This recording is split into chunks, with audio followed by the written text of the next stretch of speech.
好聲音嚟到啟德，等我 kick tip rap 佢哋有幾得？中年好聲音個個爆晒燈 ，Let's go！ 中年好聲音邊個攞冠軍？今晚啟德全場同我一齊鼓掌，忠心粉絲邊個嗌得最響？中年好聲音三終於霸氣進入 final， 我呢啲成啟德前7位歌手一齊進場 battle， 黃渤係天籟之音攞得最多 MVP， 連林子祥都想同佢合作，你就只有幾堅？張雨晨係粉絲超多嘅全能音樂人，佢仲有最架勢嘅 fans club 與神同行。劉若有清大派又俾人話貌似胖虎，但係鐵眼柔情先係另一道板斧。陳志瑩係好甜美嘅中心和遠之，得到偶像肯定摧毀偶像無人不知。你金曲會唱到人流淚嘅中三天使，粵語歌陪佢成長，令到佢不斷堅持。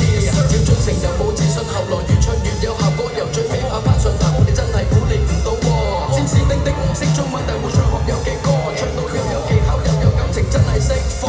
好開心可以見證7位閃耀啟德，你哋俾啲心機 ，everybody put your hands up。中年好聲音個個爆晒燈 ，Let's go！ 中年好聲音邊個攞冠軍？今晚啟德全場同我一齊鼓掌，忠心粉絲邊個嗌得最響？有車索爆車，遠遠閃亮隆重登場，我哋中年好聲音一定越戰越強。Yeah！